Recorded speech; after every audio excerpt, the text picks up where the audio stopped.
श्री राम मित्रों, स्वागत है आपका आपके अपने चैनल स्टोन्स ऑफ लाइफ में। आज हम भीष्म पितामह के बारे में जानेंगे, उनका संपूर्ण जीवन परिचय, वे कौन थे। महाभारत एक ऐसा ग्रंथ है जिसमें कई नायक हैं, उनमें से एक नायक भीष्म पितामह भी हैं। सभी लोग जानते हैं कि भीष्म पितामह ने महाभारत की लड़ाई में कौरवों की ओर से युद्ध किया था, लेकिन बहुत से लोग उनके जीवन से जुड़ी बड़ी घटनाओं के बारे में नहीं जानते। जैसे भीष्म पितामह पूर्व जन्म में कौन थे, किसके श्राप के कारण उन्हें मनुष्य योनि में जन्म लेना पड़ा, उनके गुरु कौन थे और उन्हें क्यों अपने ही गुरु से युद्ध करना पड़ा। आज हम आपको भीष्म पितामह के पूर्व जन्म से लेकर उनकी इच्छा मृत्यु तक की संपूर्ण कथा बताएंगे। पूर्व जन्म में वसु थे भीष्म। महाभारत के आदि पर्व के अनुसार एक बार पृथु आदि वसु अपनी पत्नियों के साथ मेरु पर्वत पर भ्रमण कर रहे थे। वहां वशिष्ठ ऋषि का आश्रम भी था। एक वसु पत्नी की दृष्टि ऋषि वशिष्ठ के आश्रम में बंदी नंदिनी नामक गाय पर पड़ी। उसने उसे अपने पति देव नामक वसु को दिखाया तथा कहा कि वह यह गाय अपनी सखियों के लिए चाहती है। पत्नी की बात मानकर देव ने अपने भाइयों के साथ उस गाय का हरण कर लिया। जब महर्षि वशिष्ठ अपने आश्रम आए तो उन्होंने दिव्य दृष्टि से सारी बात जान ली। वसुओं के इस कार्य से क्रोधित होकर ऋषि ने उन्हें मनुष्य योनि में जन्म लेने का श्राप दिया। जब सभी पशु ऋषि वशिष्ठ से क्षमा मांगने लगे तब ऋषि ने कहा, तुम सभी पशुओं को तो शीघ्र ही मनुष्य योनि से मुक्ति मिल जाएगी, लेकिन इस देव नामक वसु को अपने कर्म भोगने के लिए बहुत दिनों तक पृथ्वीलोक में रहना पड़ेगा। महाभारत के अनुसार देव नामक वसु ने गंगा पुत्र भीष्म के रूप में जन्म लिया था। श्राप के प्रभाव से वे लंबे समय तक पृथ्वी पर रहे तथा अंत में इच्छा मृत्यु से प्राण त्यागे। कैसे हुआ भीष्म पितामह का जन्म? भीष्म पितामह के पिता का नाम राजा शांतनु था। एक बार शांतनु शिकार खेलते खेलते गंगा तट पर जा पहुंचे। उन्होंने वहां एक परम सुंदर स्त्री देखी। उसके रूप को देखकर शांतनु उस पर मोहित हो गए। शांतनु ने उसका परिचय पूछते हुए उसे अपनी पत्नी बनाने को कहा। उस स्त्री ने उसकी स्वीकृति दे दी, लेकिन एक शर्त रखी कि आप कभी भी मुझे किसी भी काम के लिए रोकेंगे नहीं, अन्यथा उसी पल मैं आपको छोड़कर चली जाऊंगी। शांतनु ने यह शर्त स्वीकार कर ली तथा उस स्त्री से विवाह कर लिया। इस प्रकार दोनों का जीवन सुखपूर्वक बीतने लगा।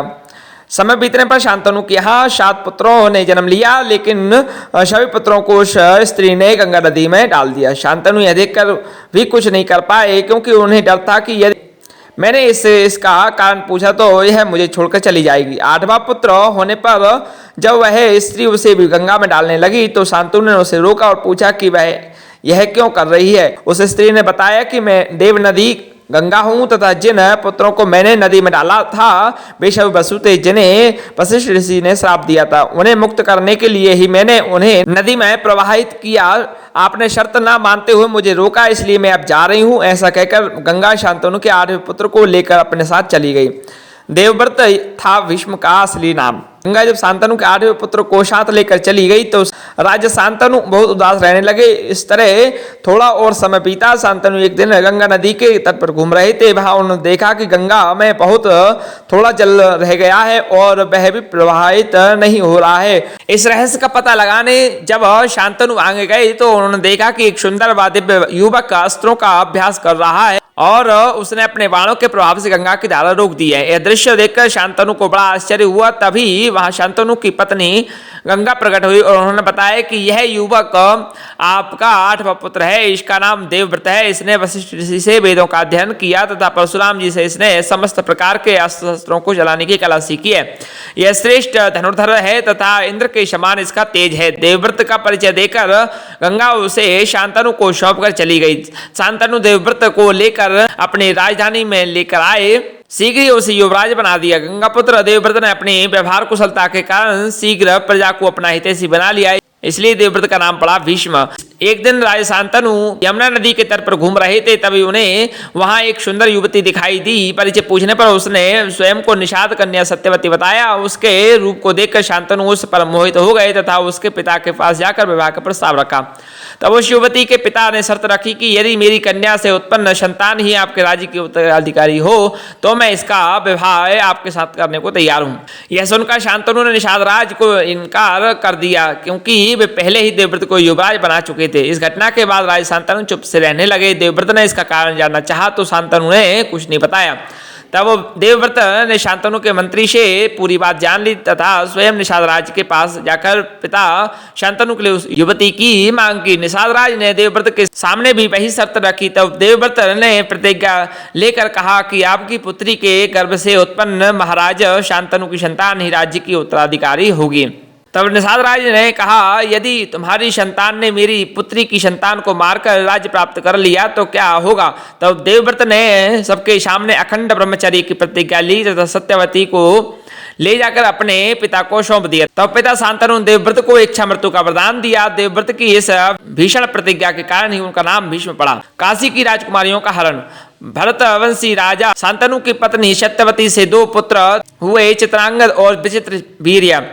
दोनों ही बड़े होनहार व पराक्रमी थे। अभी चित्रांगद ने युवावस्था प्रवेश भी नहीं किया था कि राजा शांतनु स्वर्गवासी हो गए। तब भीष्म ने माता सत्यवती की सम्मति से चित्रांगद को राजगद्दी पर बिठाया, लेकिन कुछ समय तक राज करने के बाद ही उसी के नाम के गंधर्वराज चित्रांगद ने उसका वध कर दिया। तो भीष्म ने विचित्र वीर्य को राजा बनाया। जब भीष्म ने देखा कि विचित्र वीर्य युवा हो चुका है तो उन्होंने उसका विवाह करने का विचार किया।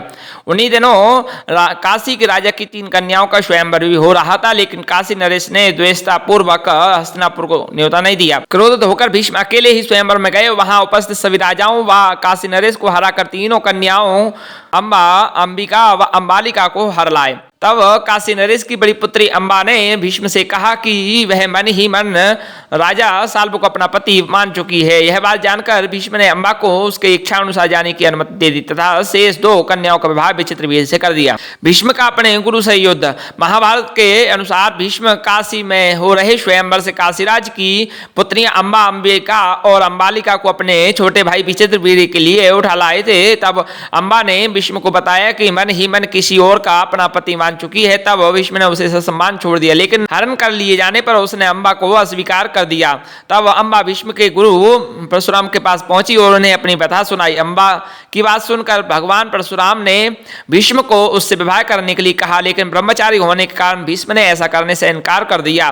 तब परशुराम और भीष्म में भीषण युद्ध हुआ और अंत में अपने पितरों की बात मानकर भगवान परशुराम ने अपने अस्त्र रख दिए। इस प्रकार इस युद्ध में न किसी की हार हुई न किसी की जीत। अगले जन्म अंबा ने शिखंडी के रूप में जन्म लिया और भीष्म की मृत्यु के कारण बनी। युधिष्ठिर को विजय होने का आशीर्वाद। उस समय कौरवों और पांडवों में युद्ध शुरू होने वाला था। उसी समय धर्मराज युधिष्ठिर अपने रथ से उतरकर कौरव सेना की ओर चल दिए। कौरव सेना में जाकर युधिष्ठिर ने सबसे पहले भीष्म पितामह से आशीर्वाद लिया और युद्ध करने के लिए उनसे आज्ञा मांगी। तब भीष्म ने कहा कि यदि तुम इस समय मेरे पास ना आए होते तो मैं तुम्हारी पराजय के लिए तुम्हें श्राप दे देता, लेकिन अब मैं तुमसे बहुत प्रसन्न हूं। तुम युद्ध करो, तुम्हारी ही विजय होगी। तब युधिष्ठिर ने भीष्म पितामह से कहा, आपको तो युद्ध में कोई नहीं जीत सकता, तो हम युद्ध कैसे जीत पाएंगे। भीष्म ने कहा, संग्राम भूमि में युद्ध करते समय मुझे जीत सके ऐसी तो मुझे कोई दिखाई नहीं देता। मेरी मृत्यु का अभी कोई निश्चित समय नहीं है, इसलिए तुम किसी दूसरे समय आकर मुझसे मिलना। भीष्म ने दिलाया था श्री कृष्ण को क्रोध। जब पांडवों कौरवों का युद्ध प्रारंभ हुआ उस समय कौरवों के सेनापति भीष्म पितामह ही थे। युद्ध के तीसरे दिन भीष्म पितामह ने पांडवों की सेना पर भयंकर बाण वर्षा कर भयभीत कर दिया। यह देखकर श्री कृष्ण ने अर्जुन से कहा कि वह भीष्म पितामह से युद्ध करे। अर्जुन और भीष्म पितामह में भयंकर युद्ध हुआ, लेकिन थोड़ी देर बाद अर्जुन युद्ध में ढीले पड़ गए और पांडवों की सेना में भगदड़ मच गई। यह देखकर श्री कृष्ण को बहुत क्रोध आया और वे रथ से उतर गए। श्री कृष्ण ने अपने हाथ में सुदर्शन चक्र लेकर बड़ी तेजी से भीष्म की ओर लपटे। श्री कृष्ण के इस रूप को देखकर भीष्म बिल्कुल भयभीत नहीं हुए। भगवान श्री कृष्ण को ऐसा करते देख अर्जुन रोकने के लिए उनके पीछे दौड़े। अर्जुन ने श्री कृष्ण को आश्वस्त किया कि मैं युद्ध में ढिलाई नहीं करूंगा, आप युद्ध मत कीजिए। अर्जुन की बात में सुनकर श्री कृष्ण शांत हो गए और पुनः अर्जुन का रथ हाँकने लगे। भीष्म ने स्वयं बताया था अपनी मृत्यु का रहस्य। महाभारत के युद्ध में भीष्म पितामह ने पांडव सेना में भयंकर मारकाट मचाई। पांडव भी भीष्म का यह रूप देखकर डर गए। तब उन्होंने भगवान श्री कृष्ण से भीष्म पितामह को हराने का उपाय पूछा। तब भगवान श्री कृष्ण ने कहा कि यह उपाय तो स्वयं भीष्म ही बता सकते हैं। तब पांचों पांडव भगवान श्री कृष्ण के साथ भीष्म पितामह से मिलने गए। उनसे पूछा कि आपको युद्ध में कैसे हराया जा सकता है। तब भीष्म ने बताया कि तुम्हारी सेना में जो शिखंडी है वह पहले एक स्त्री था, बाद में पुरुष बना। अर्जुन यदि शिखंडी को आगे करके मुझ पर बाणों का प्रहार करे, वह जब मेरे सामने होगा तो मैं बाण नहीं चलाऊंगा। इस मौके का फायदा उठाकर अर्जुन मुझे बाणों से घायल कर दे। इस प्रकार मुझ पर विजय प्राप्त करने के बाद ही तुम यह युद्ध जीत सकते हो। भीष्म पितामह की पराजय। महाभारत युद्ध के 10वें दिन भी भीष्म पितामह ने पांडवों की सेना में भयंकर मारकाट मचाई। यह देखकर युधिष्ठिर ने अर्जुन से भीष्म पितामह को रोकने के लिए कहा। अर्जुन शिखंडी को आगे करके भीष्म से युद्ध करने पहुंचे। शिखंडी को देखकर भीष्म ने अर्जुन पर बाण नहीं चलाया और अर्जुन अपने तीखे बाणों से भीष्म पितामह को बीधने लगे। इस प्रकार बाणों से छलनी होकर भीष्म पितामह सूर्यास्त के समय अपने रथ से गिर गए। उस समय उनका मस्तक पूर्व दिशा की ओर था। उन्होंने देखा कि इस समय सूर्य अभी दक्षिणायन में है, अभी मृत्यु का उचित समय नहीं है, इसलिए उन्होंने उस समय अपने प्राणों का त्याग नहीं किया। युधिष्ठिर को दिया धर्म का ज्ञान। महाभारत युद्ध की समाप्ति के बाद भगवान श्री कृष्ण ने युधिष्ठिर से कहा कि इस समय पितामह भीष्म बाणों की सैया पर हैं। आप उनके पास चलकर उनके चरणों को प्रणाम कीजिए और आपके मन में जितने भी संदेह हों उनके बारे में पूछ लीजिए। श्री कृष्ण की बात मानकर युधिष्ठिर भीष्म पितामह के पास गए और उनसे धर्म, अर्थ, काम और मोक्ष का ज्ञान प्राप्त किया। युधिष्ठिर को ज्ञान देने के बाद भीष्म पितामह ने उनसे कहा कि अब तुम जाकर न्यायपूर्वक शासन करो। जब सूर्य उत्तरायण हो जाए उस समय फिर मेरे पास आना। मैंने इस वीडियो में लिंक दिया हुआ है, उसके माध्यम से आप भीष्म ने जो ज्ञान युधिष्ठिर को दिया था वह आप सुन सकते हैं। ऐसे त्यागे भीष्म पितामह ने अपने प्राण। जब सूर्यदेव उत्तरायण हो गए तब युधिष्ठिर सहित सभी लोग भीष्म पितामह के पास पहुंचे। उन्हें देखकर भीष्म पितामह ने कहा कि इन तीखे बाणों पर शयन करते हुए मुझे 58 दिन हो गए हैं। उन्होंने श्री कृष्ण को संबोधित करते हुए कहा कि अब मैं प्राणों का त्याग करना चाहता हूं। ऐसा कहकर भीष्म जी कुछ देर तक चुपचाप रहे।